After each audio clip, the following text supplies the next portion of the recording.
Right. ये 8th standard जो है उसका फर्स्ट चैप्टर है। सबसे पहले जो चैप्टर होता है वो 8th क्लास में रेशनल नंबर ही है। अच्छा, इस वीडियो में हम क्या करेंगे, सबसे पहले रेशनल नंबर का मीनिंग पढ़ेंगे, what is the meaning of this. फिर सेकंड नंबर पे कंसेप्ट आती है रिप्रेजेंटेशन ऑफ नंबर लाइन, वो हम पढ़ेंगे। अच्छा, कंपैरिजन करना आपको बड़ा आसान मिलेगा यहाँ पे कि दो नंबर को कंपेयर कैसे करें, विच वन इज ग्रेटर। और सबसे इंपॉर्टेंट पॉइंट ये है, दो रेशनल नंबर के बीच में नंबर लाई करना, कितने नंबर लाई करते हैं। और लास्ट में हम बात करेंगे फोर ऑपरेशन और रेशनल नंबर का मतलब है कि प्लस, माइनस, मल्टीप्लाई और डिवाइड। देखिए, पहले तो मैं नंबर सिस्टम जो चैप्टर का नाम है ना, उसका मीनिंग बात करता हूँ। ठीक है, मीनिंग से पहले मैं एक एग्जांपल लेता हूँ।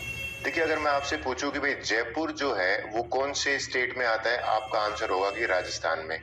और राजस्थान कौन सी कंट्री में आता है, इंडिया में आता है। और इंडिया कहाँ पे आएगा, एशिया में आएगा। और एशिया जो है वो वर्ल्ड में मैं कर लेता हूँ और रियल वर्ल्ड कह लेता हूँ। और आउटसाइड जो वर्ल्ड है उसको हम एलियन बोल देते हैं, नॉट रियल। नॉट रियल बोल दिया, एलियन बोल दिया। ये आई होप आपको। अब आप बोलोगे सर ये आपने क्यों डिस्कस किया ऐसे। सेम जो हमारा फ्लो चार्ट है ना, वो नंबर सिस्टम पे है। जैसे दुनिया में दो तरह की चीजें हैं, या तो रियल है या फिर इमेजिनरी है, नॉट रियल है। एग्री। सेम वे जितने भी हमारे पास नंबर है, यानी कि हमारे पास जितने भी नंबर हैं उन नंबर को हमने दो में डिवाइड किया, या तो वो रियल नंबर है या फिर वो जो नंबर है वो इमेजिनरी नंबर है, नॉट रियल कह लेते हैं। अच्छा, नॉट रियल जो नंबर है उनको हम इमेजिनरी नंबर भी बोल देते हैं। ये सेम चार्ट उस तरह का है।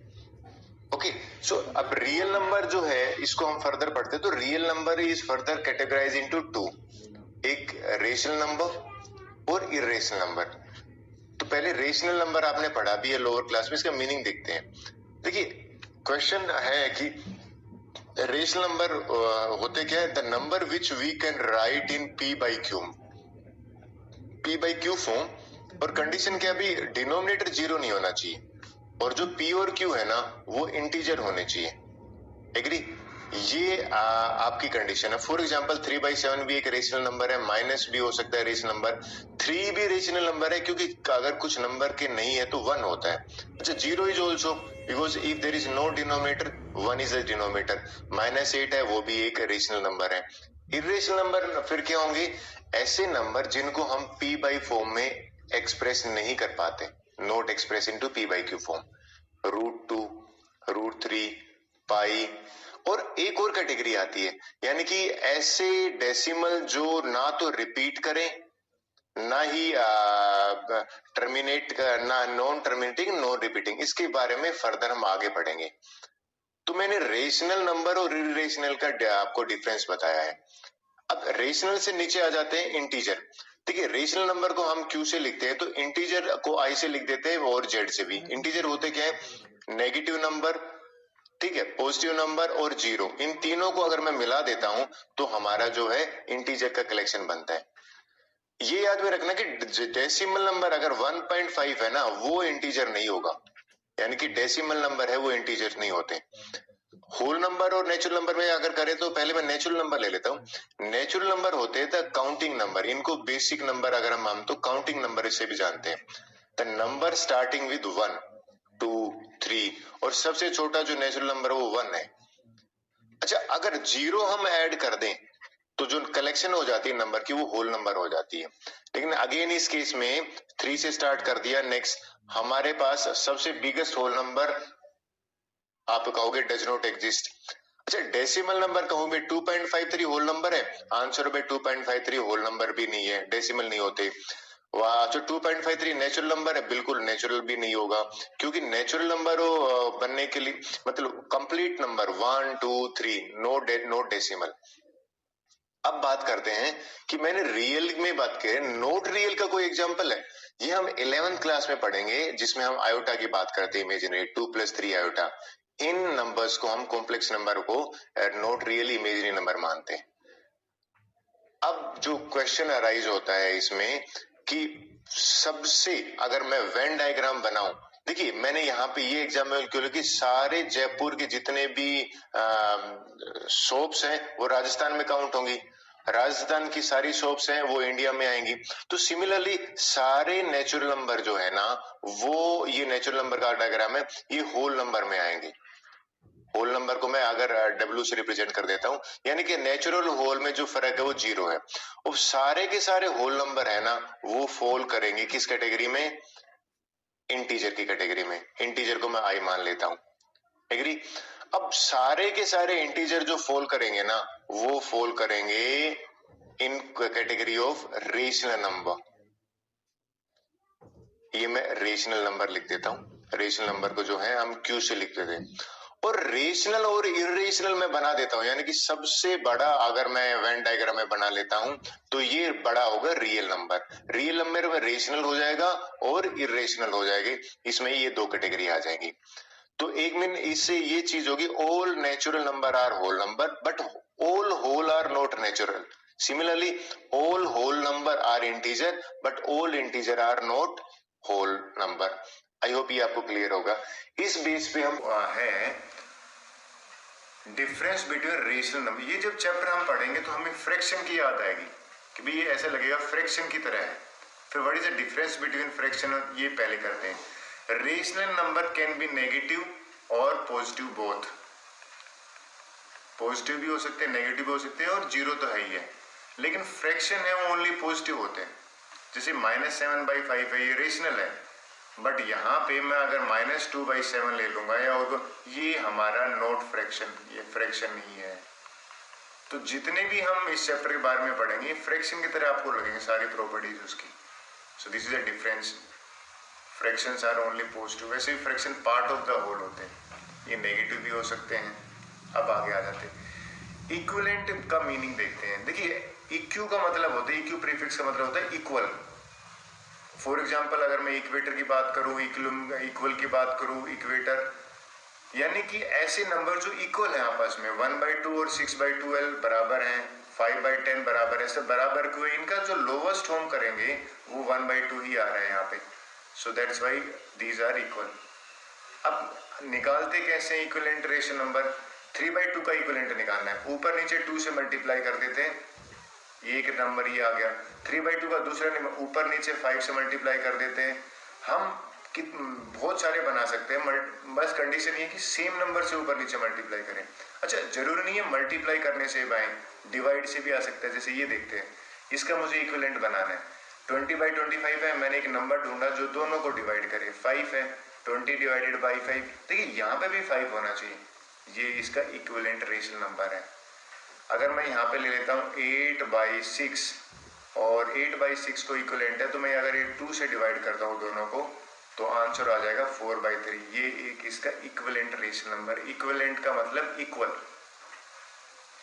देखिए आपको याद होगा इक्विवेलेंट फ्रैक्शन में हमने सेम चीज पढ़ी थी। Equivalent rational number, equivalent fraction एक जैसा है, आपको यह ध्यान आ गया। नेक्स्ट करते हैं। नेक्स्ट जो चीज है ये एग्जाम में पूछे, ये जो मेथड मैं आपको बता रहा हूँ ये बुक से अलग है, थोड़ा सा बुक में नहीं है। जब बच्चे कंफ्यूज होते हैं तो मैंने इसलिए खुद बनाई। तो ये देखते हैं क्या है। कहता है रिप्रेजेंट 3/5 ऑन नंबर लाइन। देखो सबसे पहले पॉजिटिव नंबर है, तो पॉजिटिव नंबर जो होते हैं, मैं आपको यहाँ से बता दूं, ये अगर मैं 0 लेता हूँ तो पॉजिटिव नंबर मेरे राइट साइड में होते हैं नंबर लाइन पे, और नेगेटिव नंबर लेफ्ट साइड में। तो ये पॉजिटिव नंबर राइट में आएगा तो मैं 0 ले लेता हूँ यहाँ पे। 3 और 5 में से देखिए बड़ा जो नंबर है 5 है, तो यहाँ पे 5 मार्क कर लेता हूँ इक्वल। स्केल से करोगे आप 1 2 3 4 5, मैक्स 6 ले सकते हो आप, बट कम मत लेना। अब 3/5 में ये पहला देखो डिनोमिनेटर 5 है, तो ये काउंटिंग शुरू करोगे, ये हो जाएगा 1/5, दूसरा डैश हो जाएगा 2/5, तीसरा डैश हो जाएगा 3/5, ये हो जाएगा 4/5, और ये हो जाएगा 5/5, और 5/5 आप सबको पता है 1 होता है, और ये 0 है। हमसे क्या पूछा था 3/5? 3/5 ये है, इसको मैं रेक्टेंगुलर बॉक्स में डाल दूंगा, ये हमें रिप्रेजेंटेशन करना था। अब ये क्लियरली शो करता है कि 3/5 0 और 1 के बीच में लाई करता है। ये मेथड जो है आगे वाला हम कर सकते हैं, वो 6/5 हो जाएगा। डिनोमिनेटर देखना सेम है, ये चलेगा, ये बुक में नहीं दे रखा ये मेथड। दोबारा करते हैं, ये वाला मेथड लेते हैं। देखिए ये नेगेटिव नंबर, ये अगर नेगेटिव नंबर है तो सबसे पहला काम आपको दिमाग में ये रखना है कि भी नेगेटिव नंबर जीरो के लेफ्ट साइड में आता है। अब मैं जीरो यहां ले लेता हूं।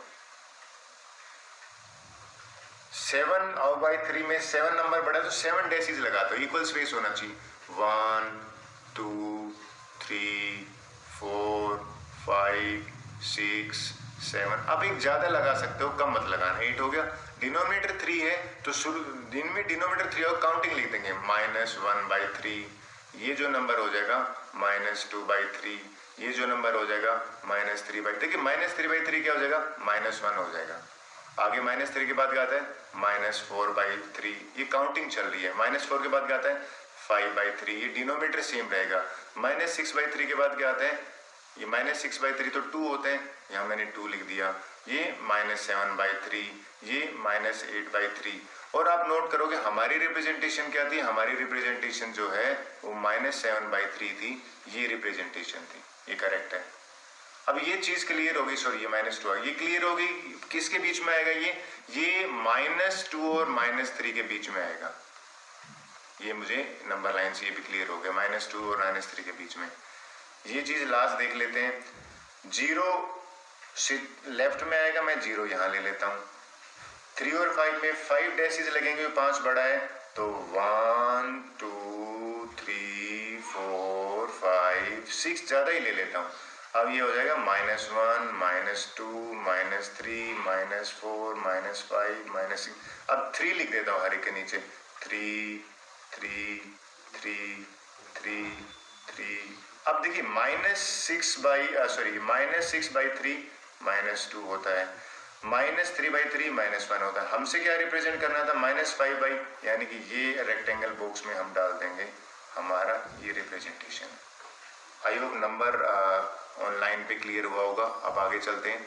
जो नेक्स्ट कंसेप्ट है वो जो नंबर लाइन के बाद आती है उस पे हम देखते हैं। नेक्स्ट कंसेप्ट है हमारा स्टैंडर्ड फॉर्म। ये कई बार हमसे पूछा जाता है, तो ये देखते हैं क्या है। स्टैंडर्ड फॉर्म का मतलब है लोवेस्ट फॉर्म में लिखना। देखिए स्टैंडर्ड फॉर्म का रेशनल नंबर है लोवेस्ट फॉर्म में। भाई 8/20 है, ये लोवेस्ट फॉर्म में क्या होगा, 4 से अगर मैं डिवाइड कर देता हूं तो ये 2/4 है, ये लोवेस्ट फॉर्म में आया। अच्छा ये तो ऑलरेडी लोवेस्ट फॉर्म में है, लेकिन माइनस साइन नीचे है तो माइनस साइन हमेशा ऊपर लगाते हैं। अब क्वेश्चन ये अराइज होता है कि सर नीचे लगाओ ऊपर लगाओ तो क्या फर्क है, नहीं। यहाँ देखिए -2/3 ऊपर साइन है, नीचे साइन है और बीच में साइन है, ऑल आर सेम, इनका मीनिंग सेम होता है। फिर इनमें स्टैंडर्ड फॉर्म कौन सा है, स्टैंडर्ड फॉर्म ये कहलाता है जिसमें माइनस साइन ऊपर हो। इसकी स्टैंडर्ड फॉर्म क्या होगी, लोवेस्ट फॉर्म। इसको 2 से डिवाइड करते हैं, इसको भी 2 सेम नंबर से डिवाइड करते हैं और हमारा 5/6 आ गया, यानी कि स्टैंडर्ड फॉर्म होती है लोवेस्ट फॉर्म में। ये आई होप आपको इजीली अच्छी तरह से आ गया होगा। नेक्स्ट लेते हैं, जो हमारा नेक्स्ट टॉपिक है वो है कंपैरिजन ऑफ रेशनल नंबर। ये इसको मैं मोस्ट इंपोर्टेंट मार्क कर देता हूं। असेंडिंग ऑर्डर का क्वेश्चन जनरली एग्जाम में पूछा जाता है।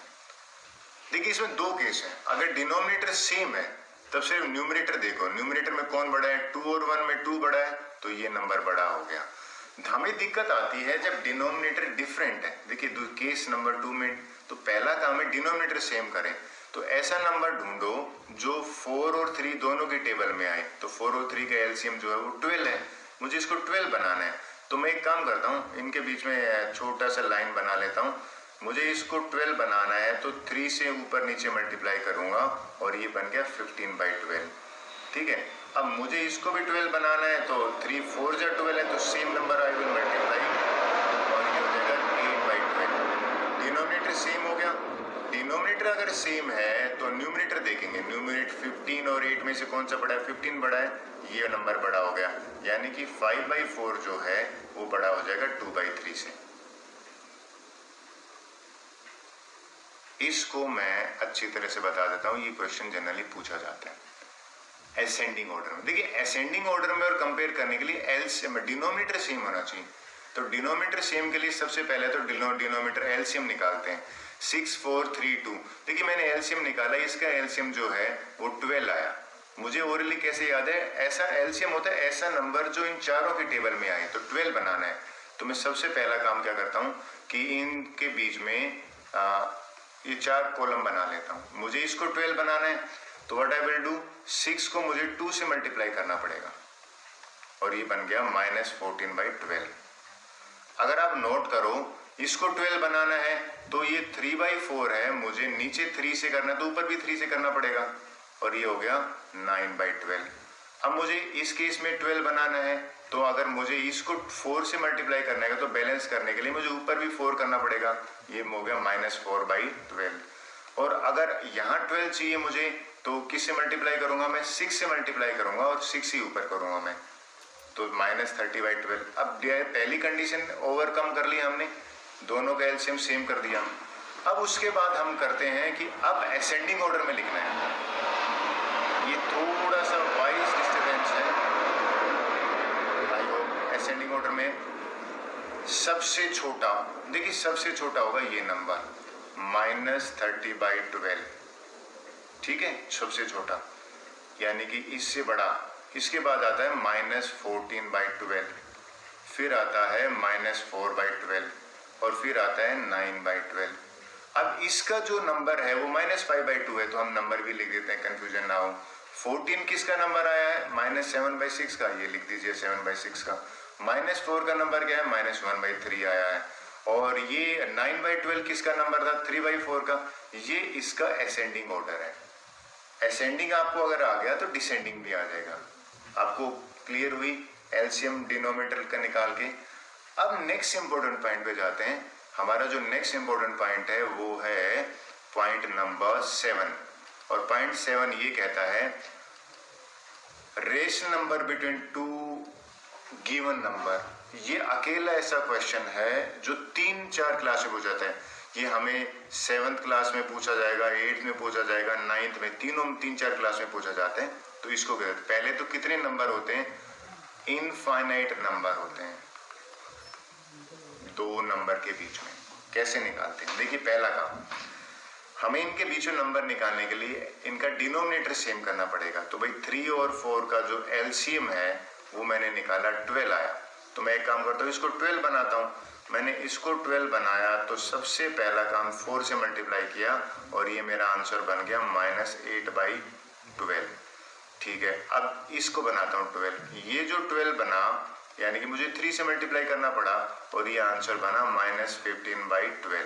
देखिए -8/12 है, ये मैंने यहाँ पे ले लिया, पहला मेरा एंड हो गया और ये -15/12 हो गया। अब मुझे इन दोनों के बीच में नंबर लिखना है। क्वेश्चन है बिटवीन, 12 सेम है तो भाई मैं I will write minus, counting numerator के बीच में लिखूं, -9/12, -10/12, -11/12, और इस तरह से मैं 4 नंबर लिखने हैं तो मैं 4 नंबर लिख दूंगा, ये आंसर होगा। लेकिन कुछ केस में एक केस आता है, एक एग्जांपल और लेते हैं। क्या एग्जांपल है, इनके बीच में लिखिए। तो पहला स्टेप है कि एलसीएम निकालिए 2 और 3 का, वो तो 6 हो गया। तो मैं इन दोनों का डिनोमिनेटर सेम करूंगा। 6 बनाने के लिए 3 से मल्टीप्लाई किया, 21/6 हुआ। और यहाँ पे मुझे 6 बनाना है तो मैं किससे मल्टीप्लाई करूंगा, 2 से मल्टीप्लाई करता हूँ, तो ये भी मेरा 20/6 हो गया। अब देखिए 20/6, इनके बीच में 4 नंबर लिखने हैं लेकिन है ही नहीं इनके बीच में गैप, तो टू क्रिएट गैप, देखिए ये एक चीज है, टू क्रिएट गैप हम 10 से मल्टीप्लाई कर देते हैं, ऊपर नीचे किसी भी नंबर से मल्टीप्लाई कर दो, जरूरी नहीं है। मैंने 10 इसलिए इजी है, मैं 10 से मल्टीप्लाई करूंगा तो क्या हो गया, ऊपर नीचे 10 से मल्टीप्लाई करने का जो पर्पज है वो हो गया गैप क्रिएट करना। ये 210/60 आ गया। यहाँ पे ऊपर नीचे 10 से मल्टीप्लाई करूंगा तो 200/10, 60 आ गया। देखिए गैप आ गया। अभी 200 और 210 के बीच में मुझे नंबर लिखना है। आई होप ये बड़ा इजी है। 200 और 210 के बीच में 209/60 एक नंबर लिख दिया, 208/60, 200। अब मैं आई होप छोड़ सकता हूँ, ये आंसर हो गया। You can continue. अब मुझे आपको ये समझाना है कि 10 से क्यों मल्टीप्लाई किया। आई कैन मल्टीप्लाई विद 5, 4, 3, वो भी ठीक है। पर्पज ये था कि इनके बीच में गैप नहीं था, 21 और 20 के बीच में गैप बनाने के लिए मैंने ये करा। सबसे इंपॉर्टेंट है, मैं इसको मोस्ट इंपॉर्टेंट लिख देता हूँ, ये आपको करना है। और आपसे कोई पूछे कि how many number line between 2 rational number, answer होगा इनफाइनाइट। अब नेक्स्ट करते हैं, ये 7th नंबर था। 8th नंबर की बात करते हैं। 8th नंबर जो है वो सिंपल सा है, प्रॉपर्टीज जनरली नहीं करते, आपको प्रॉपर्टीज के नाम पे यही आना चाहिए। एडिटिव इनवर्स क्या है?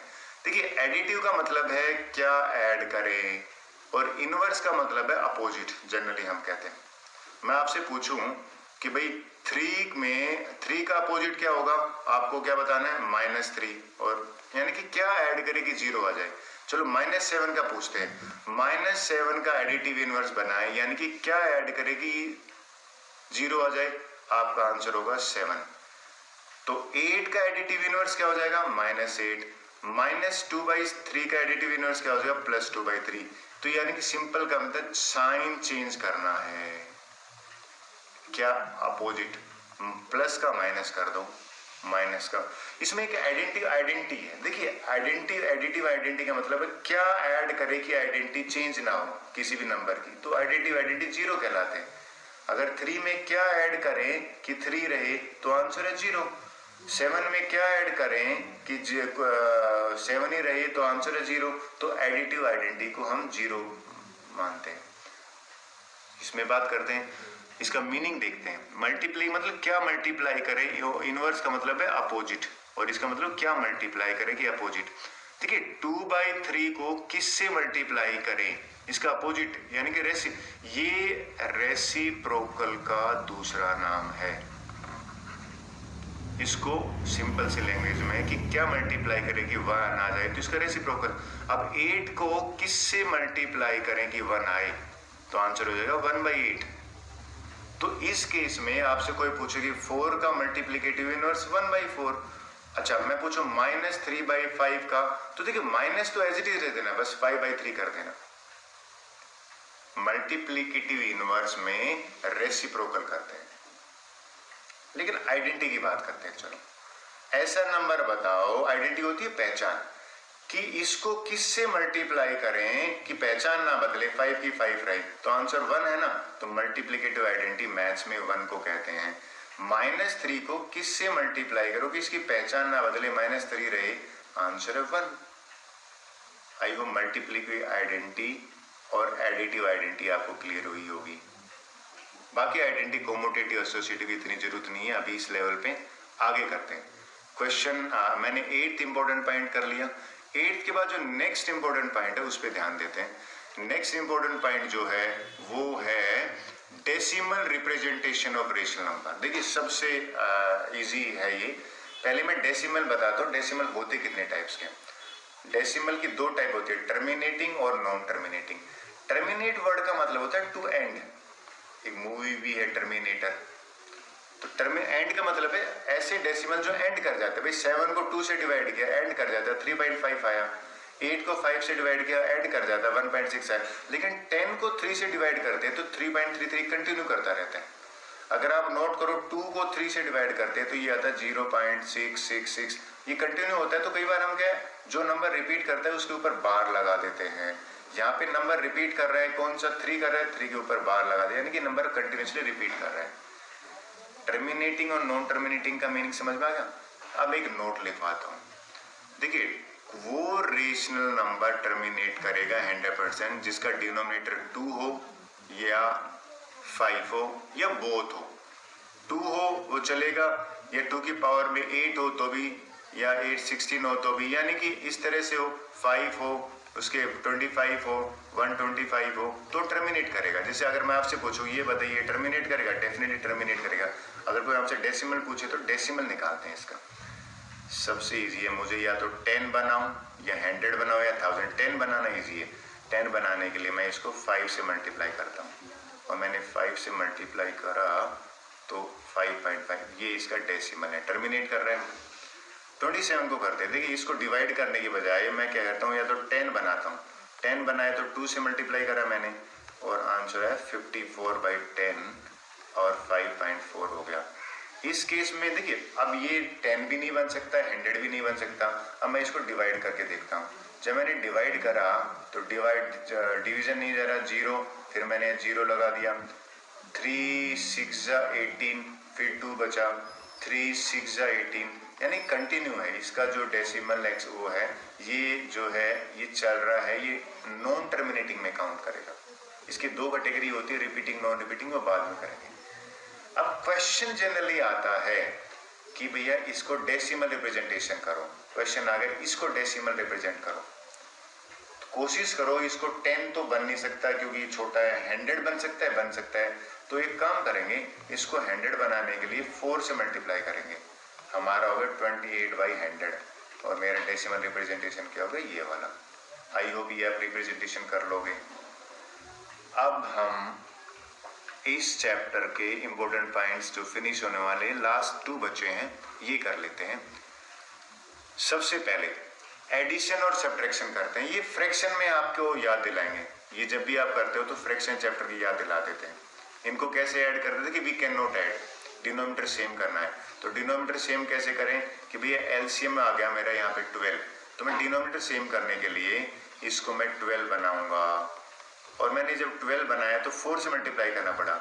इसको 12 कैसे बनाऊंगा, मैं इसको 3 से मल्टीप्लाई करूंगा, ऊपर नीचे 12 बन गया, ऊपर नीचे दोनों नंबर सेम होने जरूरी है। ये मेरा बन गया 8/12 और ये 21/12। Once these two are denominator same ना, तब कोई इश्यू ही नहीं है, फिर तो न्यूमरेटर को ऐड करना है। 8 + 21 करा और मेरा आंसर आ गया 29/12। तो डिनोमिनेटर सेम होने के बाद एडिशन और सब्ट्रैक्शन दोनों सेम है, सेम सब्ट्रैक्शन है, there is no difference. Only condition is कि 6 और 9 का जो एलसीएम है, एलसीएम होता है ऐसा नंबर जो दोनों की टेबल में आए। तो 18 है, मुझे याद है, आपको नहीं है तो आप इस तरह से निकाल के देखोगे, आपने एलसीएम निकाला होगा। तो 18 मुझे बनाना है। इसको 18 बनाने के लिए मैं क्या करूंगा, मैं ऊपर नीचे 3 से मल्टीप्लाई करूंगा, क्योंकि 6 3 = 18 होता है, तो मैंने ये बना दिया। अब इसको 18 बनाने के लिए मैं क्या करूंगा, ये 7/9 जो है, इसको 18 बनाने के लिए 2 से ऊपर नीचे मल्टीप्लाई करूंगा और 14/18। अब दोनों का डिनोमिनेटर सेम है तो इट बिकम इजी, 20 बस ऊपर वालों में से माइनस कर देंगे, और ऊपर वाले में से माइनस करा तो मेरा आंसर ये आ गया। अभी लोवेस्ट फॉर्म में बहुत जरूरी है। लोवेस्ट फॉर्म का मतलब है कि इसको 5 2 से डिवाइड कर रहा हूं मैं, और ये आ गया 9, ये आंसर है। कभी भी आंसर लोवेस्ट फॉर्म में छोड़ते हैं। आई होप ये आपको फ्रैक्शन की याद दिलाएगा, सेम है।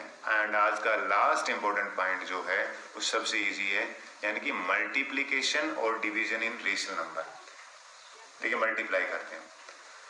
मल्टीप्लाई में पहला स्टेप है कि अगर क्रॉस कैंसिल हो रहा है तो कट करो, ऊपर नीचे कैंसिल हो रहा है तो कट करो। देखिए ये क्रॉस में कैंसिल हो रहा है, कैसे कैंसिल हो रहा है, 7 1 जा 7 6 जा 9 1 जा 9 2 जा। अब मेरे पास ऊपर बचा 2 × 6, नीचे बचा 1 और आंसर आ गया 12/8। अगर नहीं होता है, एक केस ले लेता हूं, वैसे ये ले लिया 5/7 है और मल्टीप्लाई है और 2/3 है। अब इस केस में कैंसिल नहीं हो रहा तो ऊपर वालों को मल्टीप्लाई करो, नीचे वालों को मल्टीप्लाई करो, ये आंसर आ गया। डिवीजन, देखिए सबसे इंटरेस्टिंग चीज है कि डिवीजन जैसे ही ये मल्टीप्लाई में कन्वर्ट होगा, ये नंबर का रेसिप्रोकल हो जाएगा, 18/7 हो जाएगा। अब देखो कैंसिल हो रहा है क्या, ऊपर नीचे क्रॉस भी नहीं हो रहा, ऊपर नीचे भी नहीं हो रहा, नहीं है तो ऊपर वालों को मल्टीप्लाई कर दो और नीचे वालों को मल्टीप्लाई कर दो, और ये आंसर आएगा 108/35। आई होप डिवीजन ये ध्यान में रखना, रेसिप्रोकल डिवीजन के बाद का होता है। एक जो गलती होती है वो जनरली बच्चे करते हैं, वो मैं बताता हूँ। देखिए अगर यहाँ पे 2/7 है, प्लस में 1/8 है, इनको कट कर सकते हैं क्या, 2 और 4 को, आंसर है नहीं कट कर सकते। कट करने के लिए बीच में मल्टीप्लाई होना जरूरी है, अगर ये मल्टीप्लाई होता तो मैं करेक्ट मानता।